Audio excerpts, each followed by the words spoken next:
Hello, welcome back to the Perfect Pass podcast. We've got a special guest again this week. We welcome back Alfie Conn, this time to promote his book. So I'll let Alfie hand over and he can explain a bit about his book in his own words. Hi folks, just basically I've been asked to do a book for about 30 or 40 years and I never wanted to do one until the time is right, and it is now. The proceeds will be going to motor neuron disease in memory of my wife. So please, MND. Thank you, Alfie. Like I say, it's a really, really good cause and the book looks absolutely amazing. So please get on it. Where can you buy the book from, Alfie? You can buy it from Jeff.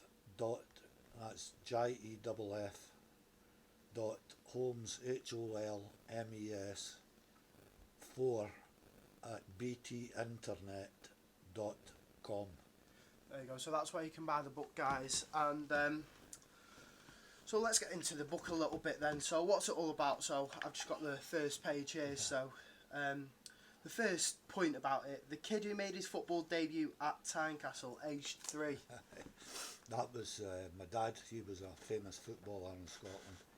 He was part of the Hearts' terrible trio, and I remember him taking me to Tynecastle, and I was only about 3,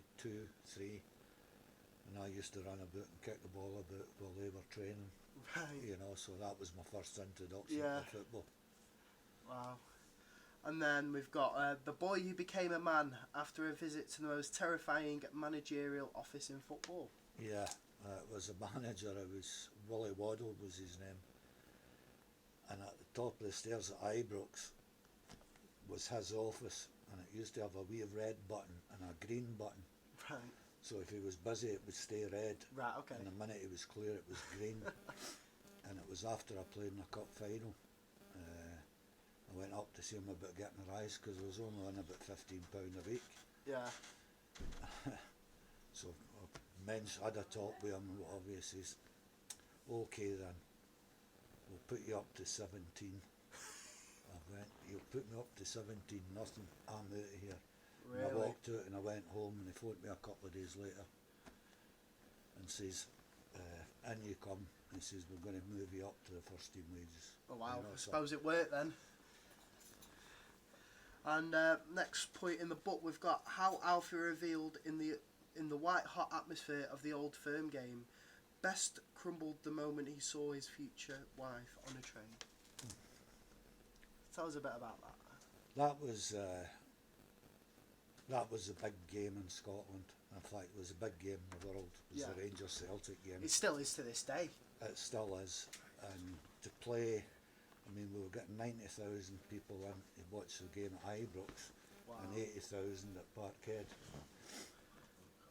And then we played Celtic in a cup final, and it was the last of the big 100,000 crowds. There were 122 or 126,000 at the game. So you imagine, yeah. You know. Well, I think the new Wembley at the moment holds 90,000. Well, so if you can imagine, that's an insane scale. 30, 40,000 on top of it. Wow. You know, for a cup final. So it was absolutely fantastic. Wow. You know, and it was at an early age. You have no fears about playing. Of course, you know, whether it be Rangers, Celtic. It doesn't matter who you're playing. Oh, you did just both. Went out and played. It was later on you start to think about it, you know, as you got a wee bit more experience.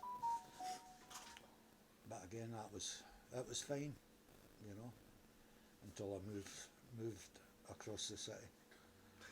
And then it was quite bad for a while. Yeah, I can imagine. For a while, 40 years. Wow. And I met with my wife. We actually kept back for training one day. And we normally got the 12 o'clock or 1 o'clock train, but this one was 3 or 4. And she was sitting herself, and I went down, plucked up the courage to go and ask her. Wow. You know, and she said aye. I'm not surprised. You were quite a looker back in the day. Look at all that hair. Oh, where's it gone now? It's amazing how fate, like say, you wouldn't usually get that train, and then you did, and then that's amazing. Yes, what a story that is. And next part, the tough tackling footballer who became a fan of a teen pop idol. Tell us a bit about that. I don't know. You don't know? To be quite true, I've not read the book. You've I've not only read the read book? one chapter. All right, okay, I'll let you off. I mean, it has only. When did it get released? It's only just been released, hasn't it? October, beginning of September. Alright, it's only. I'll let you off then. I'll let you off. Next, we've got perhaps the only player who had more operations than Steve Austin, the $6 million man. That was my only regret in football. Was I lost so much time through injuries. Right. You know, I had a ruptured Achilles tendon, which kept me out for a year at Tottenham. Yeah. I had a cartilage operation in my right knee, and a cartilage operation in my left knee, and a fractured ankle. Wow. And a really bad hamstring that kept me out for 3-4 months. Do you reckon there's anything that could have been done maybe better to make sure that these injuries didn't happen, or was it just football back in the day? Because you see these days all the like healing process and stuff. It's quite an intense process. It's unreal. Well, you take it. My son, he went in to get his cruciate ligament operation. He was in it the same day. Wow. I was 10 days. Yeah. It was like going into a butcher's shop. They just sliced you open. That's mental. You know, and as I say, after the operation with the cartilage, you had to have your leg raised. No, sorry, your leg was flat. Right. And you couldn't get out your bed till you actually lifted it off. Oh wow. Off the bed, so it took you about 8 days. Wow, that's mental.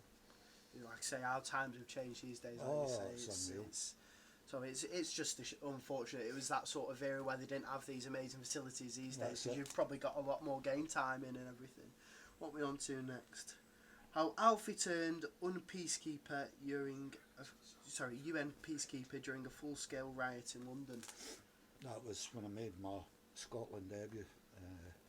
Unfortunately, we got gubbed 5-1 by England at Wembley. Oh right, okay. My cousin had a big band down there, big orchestra, and he played in the Empire Ballroom, Leicester Square. Wow. So Mecca, who owned it at the time, had invited all the Scottish players back for drinks and something to eat upstairs in one of the lounges. So we're all sitting about having a wee blather and a drink. The next time my cousin come round, Alfie, can you come down and help me? And I'm going, what do you need my help for? Thought he was going to ask me to sing. Yeah. Can you sing? He says no.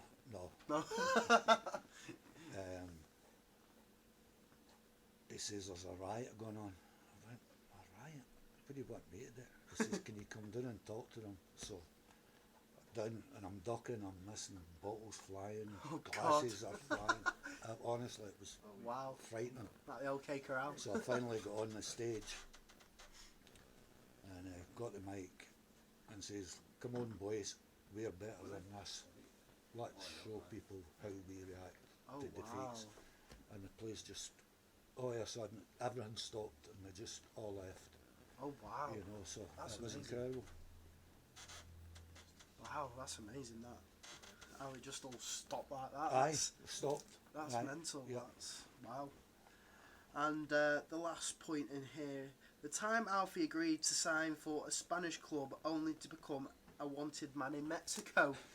Tell us a bit about that. That sounds interesting. I was actually going out to sign with Hercules Alicante, and my pal who's here now, Wally, he came with me. Yeah. And our flight got delayed, and we couldn't make.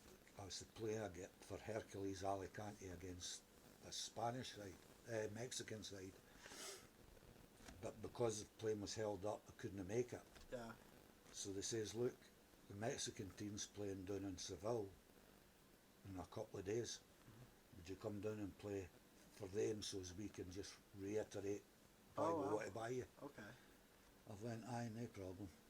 Went down, played the game, and all of a sudden, the Mexican team want me to go on finish their European tour with them. Okay. No, I'm across for 2 days. That's all the gear I've got winning. Yeah. And they want me to go on a 3-week European tour. Wow. I says, no, I says, I'm not doing it. I said, I'm not gear. He says, well, look, you will fly back to Mexico. Guadalajara was the place. We'll fly you back to Guadalajara, and then we'll send for your wife and your kids, and we'll fly them out later on. And I says, you're flying nailed. I says, I'm going back to Coatbridge.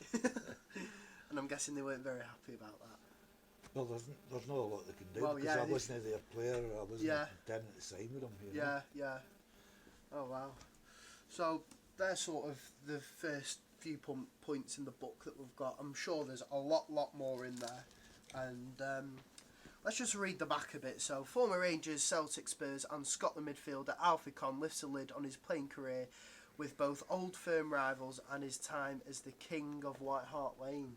How did you get that title, King of White Hart Lane? I don't know how that come about. You don't know? I think it was the Leeds game. We had to beat Leeds the last game of the season. Yeah. I think we spoke about this in our last podcast, didn't we? And I had a right good game. I think I made 2 and scored 1. Yeah. And then all of a sudden it rung out. Wow. You know. King of White Hart Lane. So it was, to me, it was brilliant, because Yeah. it was taking our fella in Gulzine. Wow. You know, who's different class. Yeah, definitely. And what else it say here? So, when he started at Rangers, Alfie was the teen with magic dust in his boots. The youngest Ranger to play in Europe, silverware and stardom followed. His boyish good looks adorned the bedroom walls of girls and boys alike. Probably more boys than girls. No, that was just about right. Yeah. He was a superhero at Spurs and international honours followed with Scotland, but he shocked the footballing world by hooking up with Jock Stein at Celtic. Jock Stein, my apologies. That's the Stein's the German version. Yeah. He became a square peg in a round hole with the hoops. Loved by his teammates but loathed by supporters, he had betrayed at Ibrox. He was an easy target for the Boo Boys, a quip at the expense of Celtic legend Billy McNeil, but all ended his spell in green and white. Yeah. And then at the bottom, love him or loathe him, Alfie's only goal is to set the record straight by telling the truth about his time on both sides of the old firm divide in this revealing book. That's it. I mean, it's up to the individual. You know, if you read it, Yeah. you can make your mind up, Yeah. your own mind up, you know, Yeah. about it. Yeah. But as I said before, the majority of the proceeds is for motor neuron. Motor Neuron, and like I say, it's a very good cause. And thank you so much, Alfie, for wanting to come on my and Ashley podcast. I forgot to mention Ashley; he's not going to be happy about that. I know. Yeah, so unfortunately, Ashley couldn't be here today because he's working. So I've sort of took the reins on this because I couldn't miss out on this opportunity to help Alfie promote his book. And what I'll be doing is I'll be putting links on YouTube and on social medias of where you can buy the book, explain to people what it's about. It's a very good cause. And it's a cracking book. It looks a really good read. So if anyone, Spurs, Rangers, Celtic, or even as a neutral and you want to read it, and Blackpool, thank you. Mexico. Yeah. It's a brilliant read for anyone, and I'm sure you'll enjoy the book. Thank you for coming on, Alfie. I really appreciate it. Not a problem, Chris. I appreciate it. No worries. Give me the opportunity. That's it. So this is Alfie in his own words. The book's by Jeff Holmes, is that right? Yeah. Yeah. So, like I say, this is the story in its own words. So like you said yourself, you can make your own mind A up. lot of good photos on it as well. Yeah, I've just had a quick look through. Looks like a few good photos. There's one there with Kenny Dalglish Kenny Dalglish, oh wow. Wow. at my wedding. He was at your wedding? No, Oh wow. and his wife. Wow, that's amazing. Thank you very much for watching, and I hope you enjoy the book, guys. Thank you very much. See Thank you you. later.